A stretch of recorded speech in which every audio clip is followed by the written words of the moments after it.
into the next phase of this experiment, which is where the couples live together. This is so insane. This is so insane. They get engaged after never seeing each other face to face.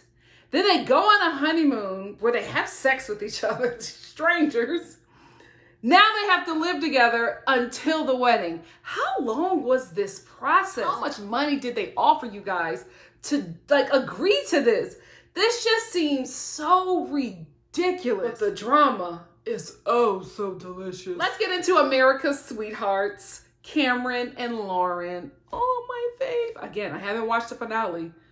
Lord, I hope they're still together. This is the only relationship we're all really holding on to right now. The other ones, I just don't think a lot of them are going to make it. So Cameron loves Lauren a little too much. I'm sorry. He does not let this girl go anywhere by herself. Like, as soon as she comes into a room, he stops what he's doing, runs right over to her, and just starts rubbing her.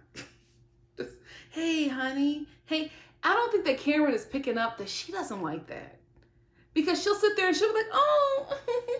And then she moves, and then he'll go right over to her. Like, as soon as she walks in a room, he's all over this woman. That's my only issue with this couple. My only issue. Lauren is doing great for me. I think Cameron is a great guy. I just think he needs to let his fiance breathe. And stop crying all the damn time. He cries. Happy or mad, Cameron will cry. Okay, so everything that I thought about Cameron in the beginning was confirmed with these last, 5 episodes? Because, baby, when Lauren went to Cameron's home, he's ready. He's ready. Why else would this guy have a McMansion without wanting to put a family in it? Like, he got this 2-story McMansion, all of these rooms. None of them are really decorated, but you could tell that he's, like, living in some form of this mansion. And it's just like, why would you have all of this if you did not want to put a wife and babies in it? Like, he is ready, Lauren. And then we go see Lauren's apartment, and baby, Lauren ain't ready.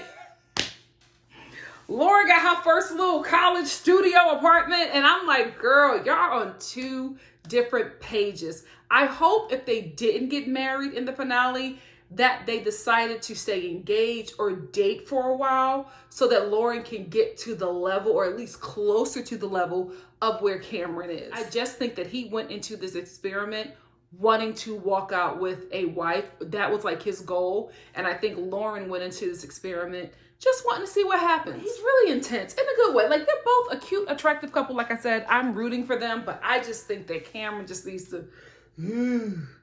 Even when they move into their new place together, he is just all over her. Oh, I'm like, oh, dude, just chill. So now we meet the parents. Lauren, dead wrong for not letting your mama know that your man was white. Not only your man, but your fiance. When Lauren's mom met Cameron, her face, I was just like, this is the black mom, like, frozen, what the hell is going on face. But I'm going to still act like everything is okay. And when we're by ourselves, I'm cussing you out. Because when Cameron walked through the door, Lauren's mom was like, oh my goodness, he's tall. Y'all remember that from Fresh Prince? I didn't know he was tall. I mean, I have no problem with tall people, but I just didn't grow up around tall people. With her face, she was just like, okay. Oh, yeah. Oh, so this is, you met this way? Oh, okay. Okay. We all know that. We all know that black mama freeze smile face. Yeah. Let's talk about Cameron's rap. I'm disturbed because 2 reasons. He didn't stop. I think he thought that rap was actually good.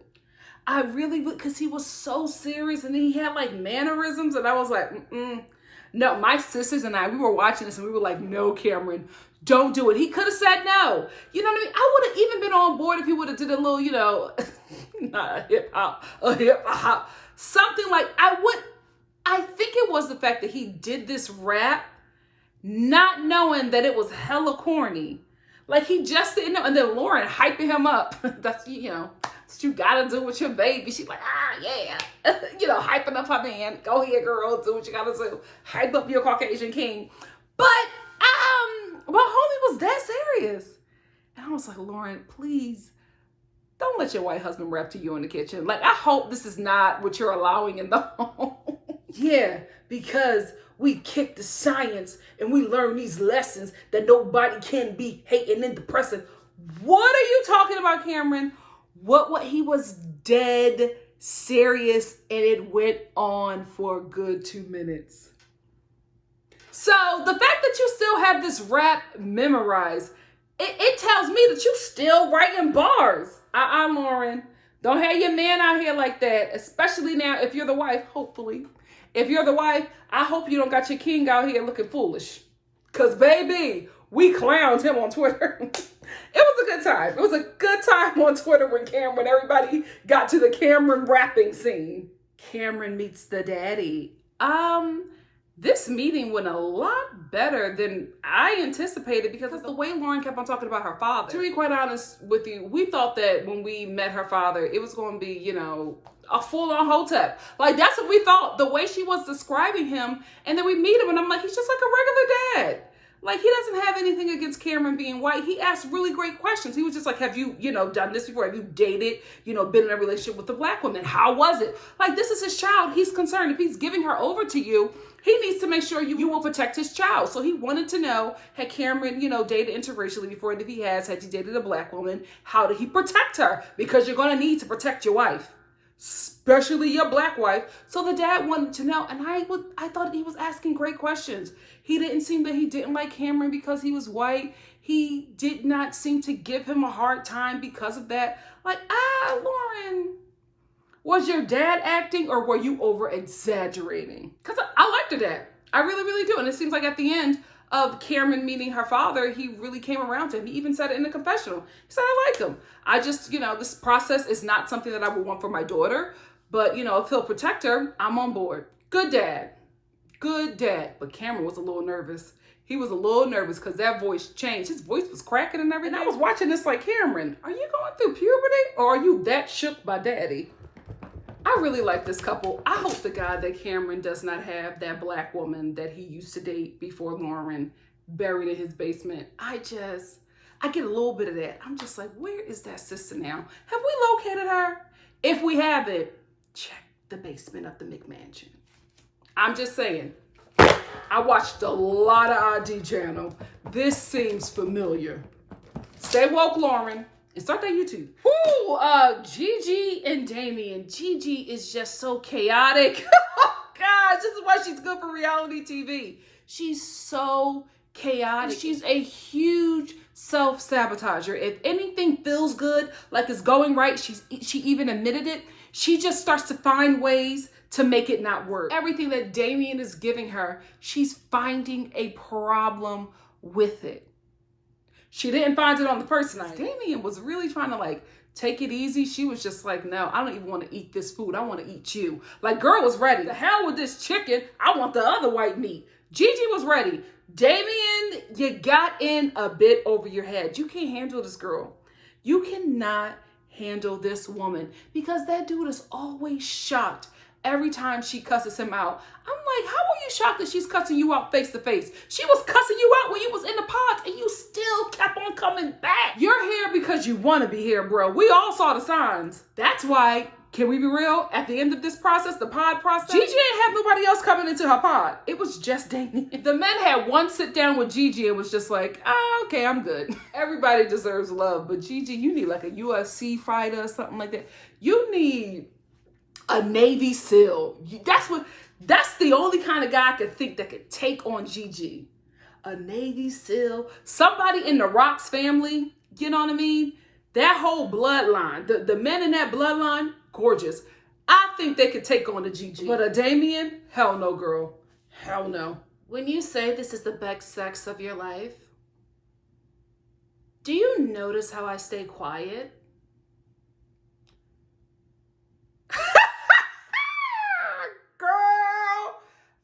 Like, wait, what? I had to pause and I went back and I put on the subtitles because I wanted to make sure that I heard this correctly. Gigi, girl.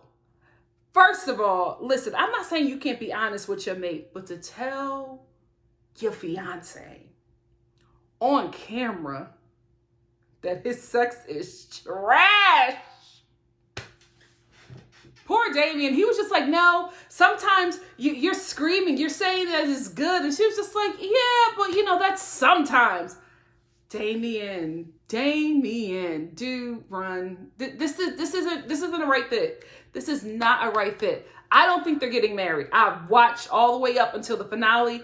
I do not think that this is happening. Because how do you come back from that? How do you come back from that? Gigi wants a dude that is Gigi.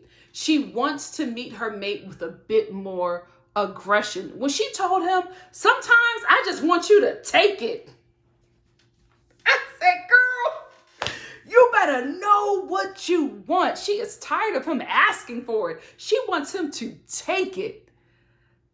Listen, I will say this. Gigi is intense, right? She is a lot. I love the fact that she knows what she wants and she is not quiet about it. She is not that girl that's just going to be like, it's fine, it's okay. No, we can talk about it later. No, we're talking about it right now. It is not okay. This is what needs to be fixed or I am not staying in this. She is very direct and I love her for it.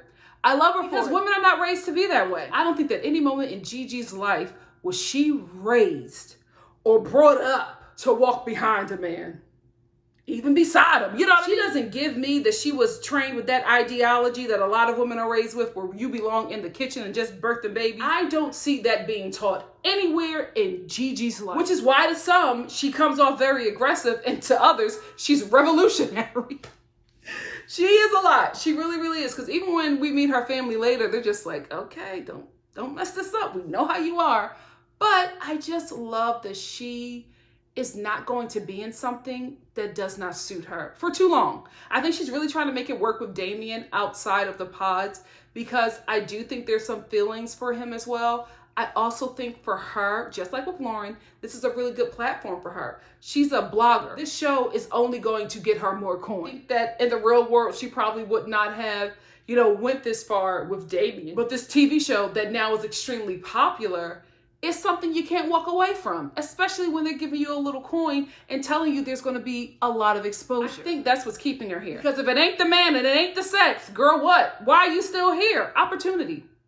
Damian is still there because he really feels for her. I think he is in love with her. I don't think that Gigi is in love with Damian at all. Not just because she told him that his sex is trash. I think it's also the fact that she is just not happy with him, with who he is. She wants him to do certain things and be a certain way with her, and that's just not who he is. I did, however, enjoy that cheesy moment where she ran in there to tell him that he better keep his promise of trying to make this relationship work, and then he grabbed her and threw her down. And I was like, that's what she wants. You know what I mean? She wants to be thrown up on the wall, probably choked until she passes out. You gotta give Gigi a shake or two. Hang her out of a window 6 stories up.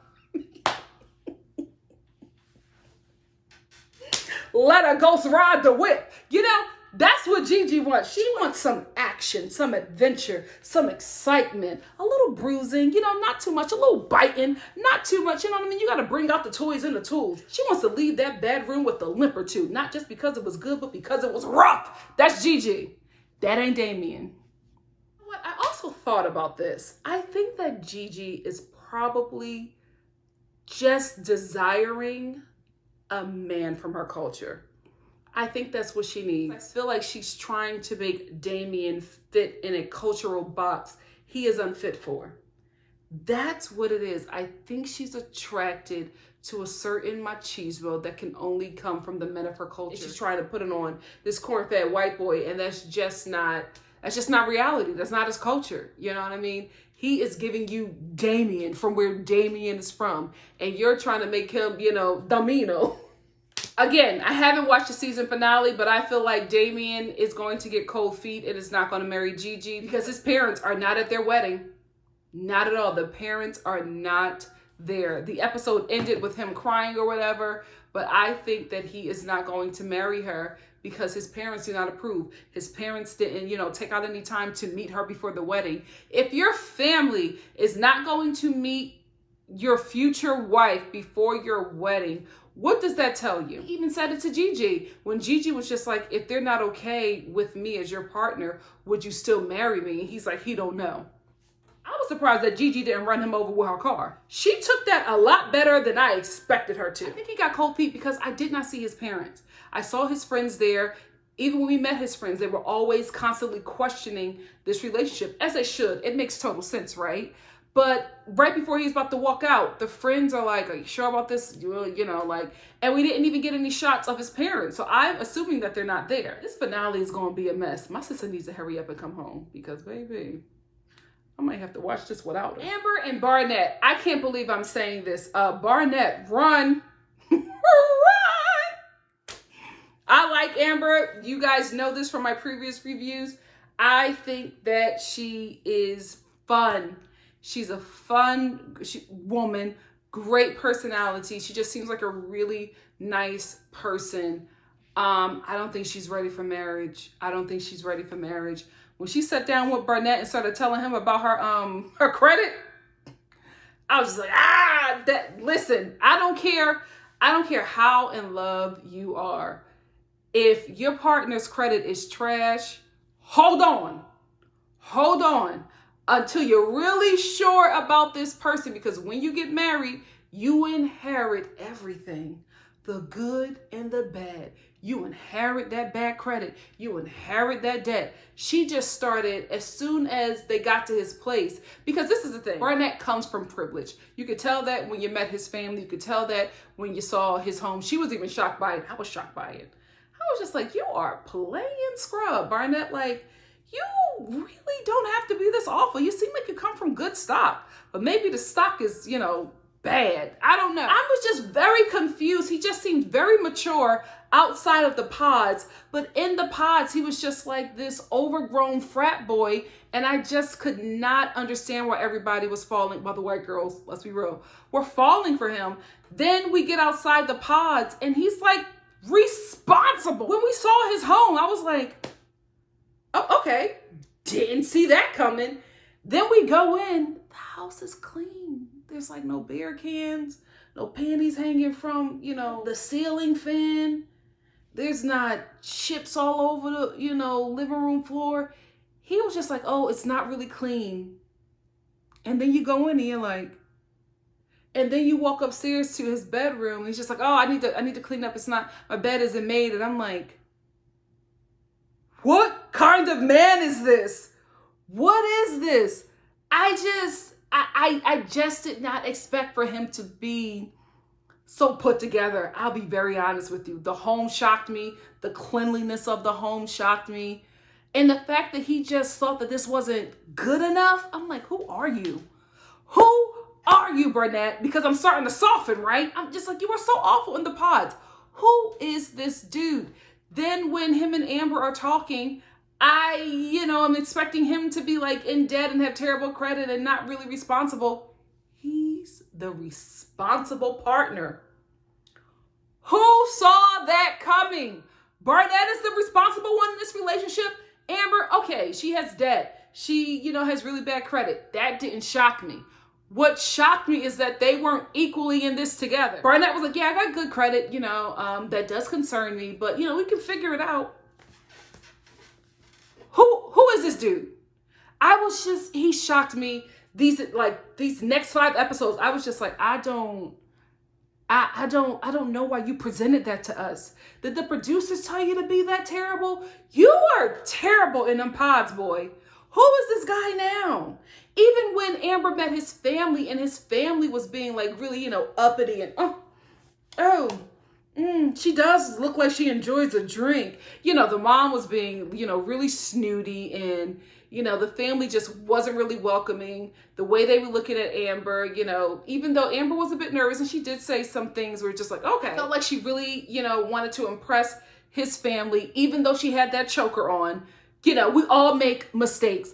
I felt like she was trying and she was nervous and the family wasn't giving her anything. Well, everybody connected to Barnett pays Amber dust. The family paid her dust. Barnett pays her dust.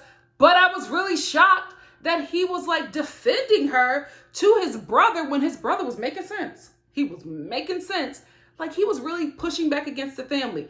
Unlike Damian, who was just like, if my family doesn't like you, I won't marry you, or I'm not sure, to Gigi. Barnett is just like, well, you know, this is our life. We're creating life together. I don't know who that guy is. Who is the real Barnett?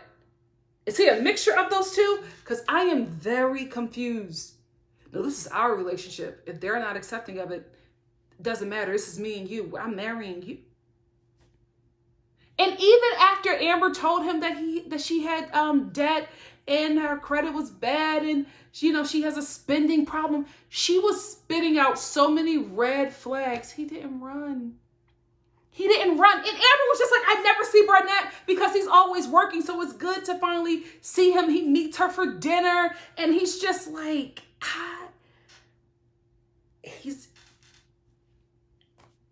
if this dude was presented in the pods, I would get why everybody was falling for him. I don't know. Did they cut out this part of him? I don't know, guys. I was just really shocked. I was just like, you know what? I could see myself. Yeah. Like, he just seems like a really good partner. What the hell is going on? Aside from that family and his political views, he seems like a really good, like, stable partner. What the hell is happening here? I am confusion. Very shocked that Barnett didn't, run away from Amber when she set her body covered in dog hair on his kitchen counter. I was like, are we acting like we don't see that she's covered in dog hair and she's sitting her behind on a kitchen counter? Where they do that at? But then we realize where they do that at because we go to meet Amber's family. The ghetto. Only person who was shocked about where Amber came from is Barnett. I'm like, how did you not know that she grew up in the hood with that choker? That country hood. How did you not know that? And guys, I think that Barnett was uncomfortable with the neighborhood. But again, I think that he was playing it off like he was okay with it because he cares for Amber. What is happening?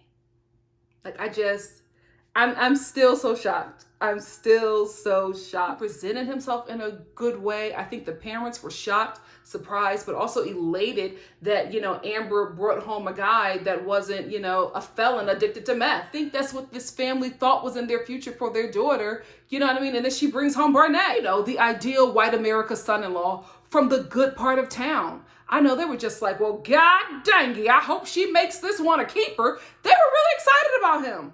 The mom saw him and started crying. This couple confuses me. I'm very confused about it, specifically confused about Barnett. Amber has been consistent the entire time. Barnett just did like a 180. Even with Jessica has approached him several times inappropriately. He has always shut her down. Not only has he shut Jessica down, he uplifts Amber in the same sentence. Oh, you don't think that Amber's good for me? Oh, she's great. I think she's perfect for me. I'm really happy where I'm at. I can't wait to marry her. She's a great girl.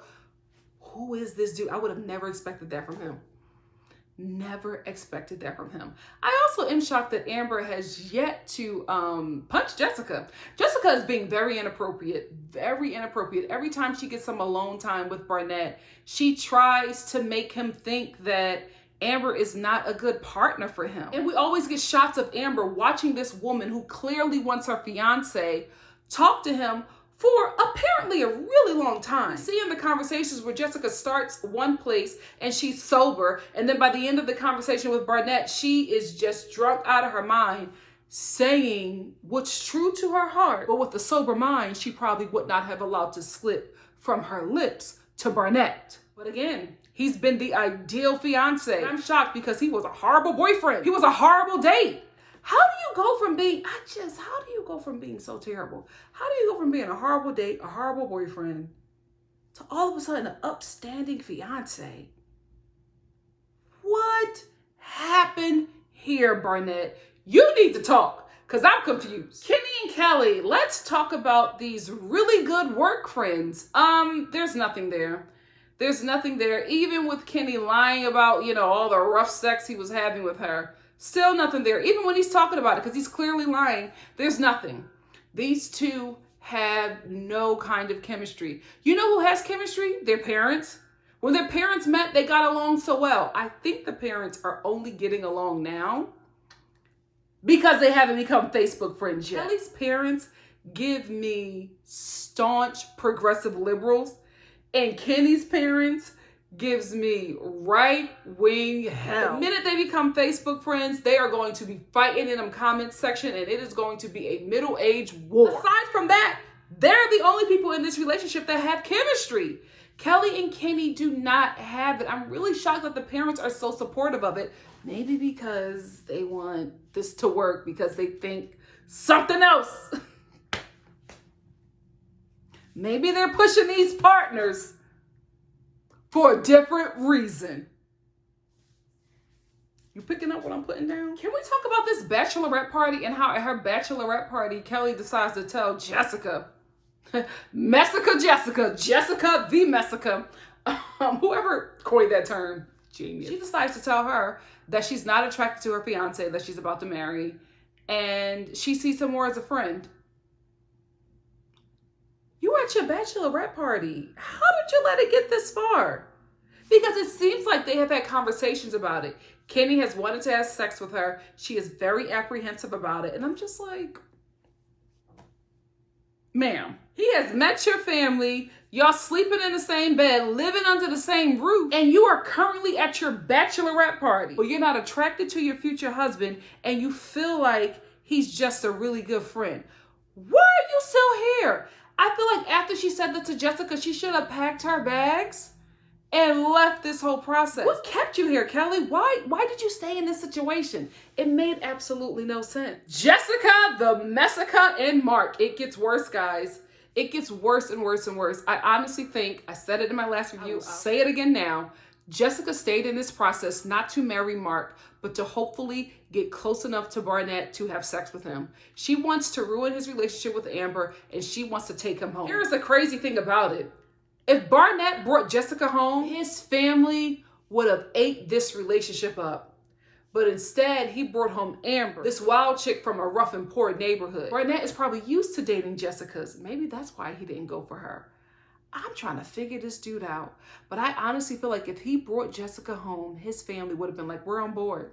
We're on board. They were not on board with Amber, but I feel like they would have been on board with Jessica. And the same thing with Jessica's family. I think they would have been on board with Barnett. My sister was like, Jessica is not attracted to Mark because she's Mark's mentor.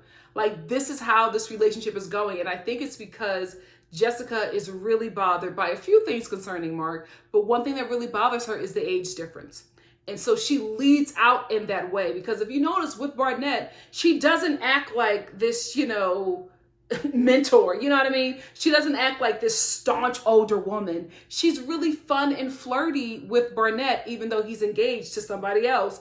But with Mark, she just becomes mom, and she doesn't like that. She doesn't like when he says it, right? But ma'am, you're acting like it. However, Mark, when you kept on comparing her to your mom, I was just like, dude, this is the dumbest thing to do. But he's so young. That's the thing. He's mature in different areas, but Mark is still very much 24, baby. You're not ready. You're not ready, especially if you are constantly comparing your older fiance to your mother. Jessica was just like, listen, I know that you like your mom, but please stop comparing me to her, because I am not your mom. And I totally agree with her. If me and you are already struggling with our age difference, why would you continue to compare me to your mother? Like, every time he said it, her eyes got bigger. She would start to lick them lips and, listen, I know that you really love your mom, but I am not your mom. Okay?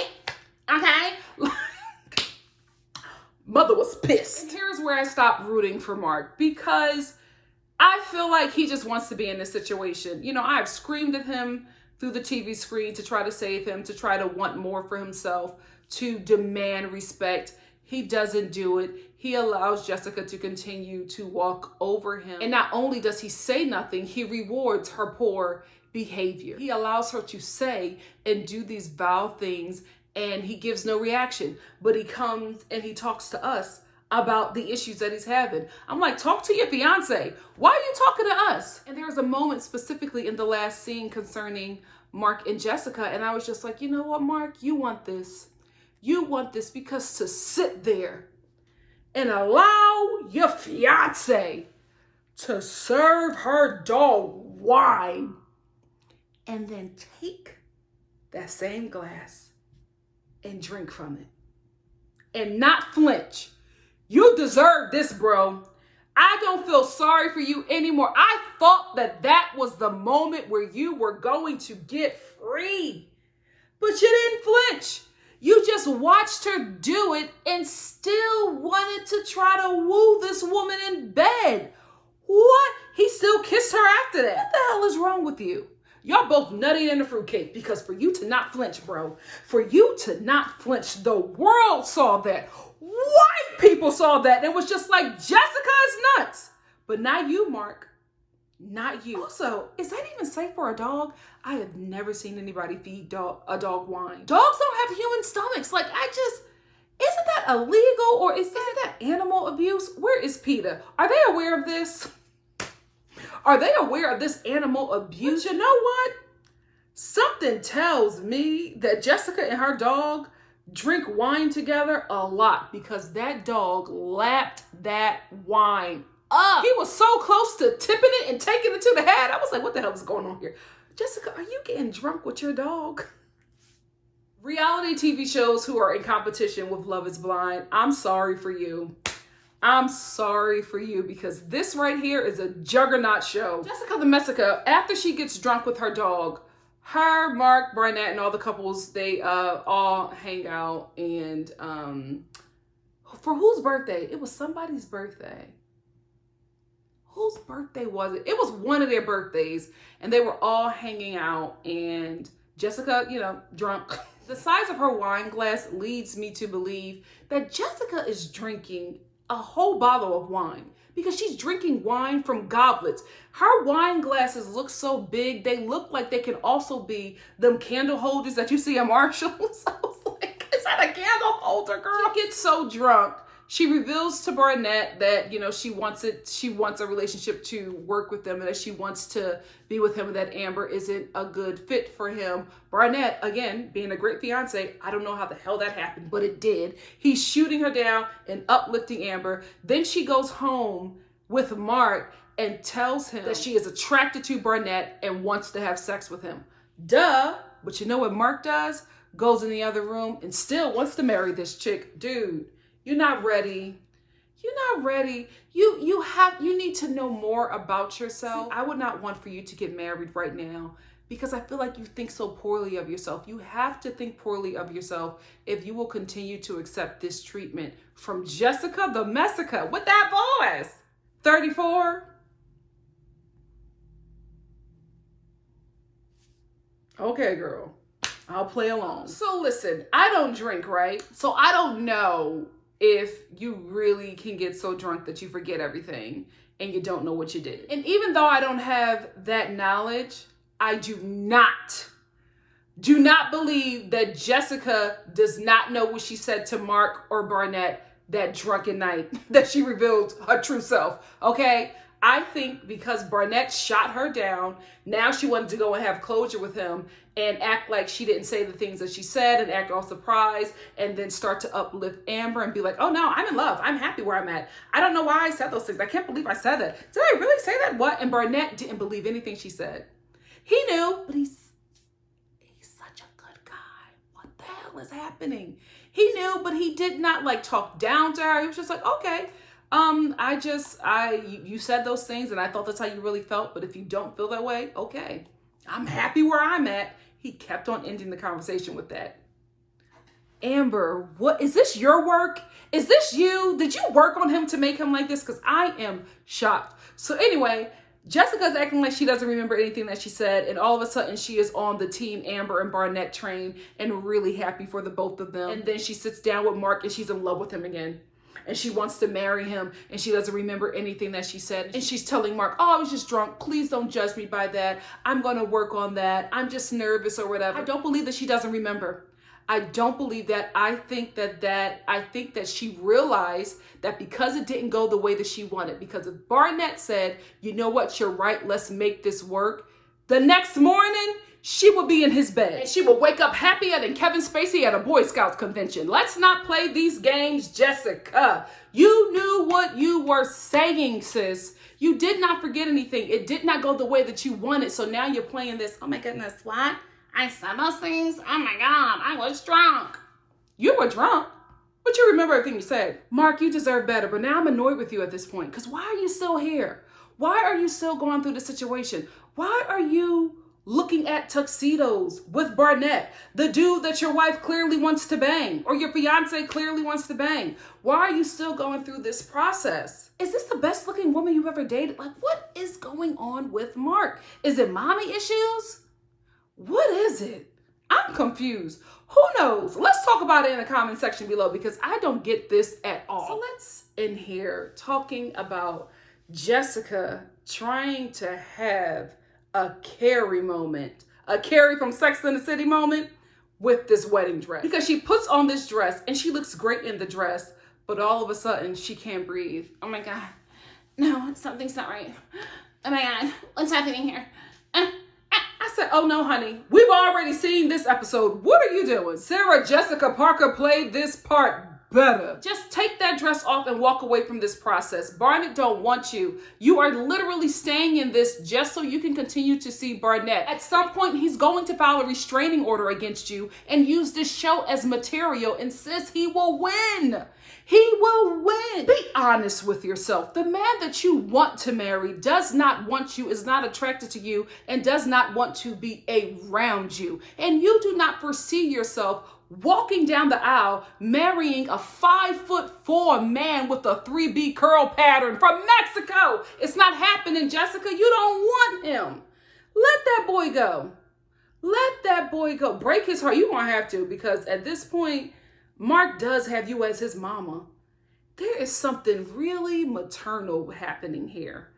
And maybe it's the age difference. Do I know couples with a huge age difference where it's not an issue? No young couple, like no millennial couple, no zennial couple, older couples. Like, you know what I mean? If you go back, you start asking, your grandparents and, aunts and uncles how old they were when they got married. Real creepy age difference. But I don't know anybody, nobody in their 30s or 20s or 40s who have like big age differences in their relationships. Maybe it just doesn't work. Maybe it just doesn't work until you're older. That's what I think. I think your 20s are so different. You know what I mean? You're literally coming out of high school. You're literally coming off of being a teen and being somebody who was codependent to your parents and school, and, everything in your life up until, 22 was structured. There were things, you had a roof over your head. You knew when you were going to eat. You had somewhere to be. It's pretty much you're in that same cycle from age 4 to 22. And then all of a sudden you're thrust into the real world and you have responsibilities that you didn't plan for. So you're not really great with your finances. You're working on relationships because you got to live with people that you probably wouldn't want to live with, but because you don't have that money and you want to live on your own, you got to, make these kind of sacrifices. And so you're working on relationships, maturing in certain areas, finding, immature issues that you have and working on those, working on your finances, working on trying to find a career path that works for you. Your 20s are such a journey. By the time you get into your 30s, you went through that journey, and it's a huge journey. 20s are a huge journey. By the time you're in your 30s, you don't want to go through that journey again, because that was a lot. That took it was a lot of breaking. Of course, there was a lot of growth, but there was a lot of tearing down and breaking down and, twisting and grinding to get you to where you are. Maybe you don't want to go through that journey with somebody, so much younger than you, especially as a woman. Men don't care. You know what I mean? Unfortunately, maybe that's what it is. It's such a huge life difference. 10 years, it is a lot of time, but 30 and 40 is not that big of a leap. 35, 45, it kind of makes a bit more sense, because I feel like once you get out of your 20s, who you are going to be for the rest of your life, you're kind of set into that. Until, you become boomer age, and then you just get wacky. Listen, my mother, I don't know who this woman is. She has had a rebirth, and we're just trying to figure it out. But I think that's what's happening here. Who knows? In a different universe, maybe Jessica and Mark work, but in this one, they don't. They do not. Jessica needs therapy and a couple AA meetings. And Mark, needs to grow up. He needs to grow up. He's not ready. He is not ready. Experience a bit more life. Don't have roommates when you want a wife. I'm sorry. I'm gonna be that girl. I'm gonna be that girl. If you are ready to get married, you need to live by yourself for a minute, or you need to do a Karen and have a place where your wife could go. If you don't have that right now, and you don't have the finances to really take care of yourself, and you have to live in a situation where you have to split the bills 3 ways, maybe your wife isn't the next step, because Jessica, although she is a messica, she don't want to be taking care of a man. And she's going to have to be taking care of Mark in a lot of ways. Not just a man. I don't think that Jessica wants to take care of anybody. She already got a dog. She got her wine partner. She wants a husband. She wants to have sex with Mark, breastfeed him, burp him, then fix him up and try to get him a job, and then sit there and have to suffer through his YouTube covers on his guitar. That is a lot to ask of any person. It really, really is. So I get it, Jessica. I get it. The issue that a lot of us have with her is that she's just not honest about it. You know, she's just mean to the dude instead of like telling him everything, because she told him everything. But she used the excuse of, I was drunk. And I'm like, no, girl, you should have been like, you know what? I meant that. This isn't working. I don't know why these people who are in relationships that are not working are not just walking away from this process. Is it really hard to leave relationships? This cast is making it look like it.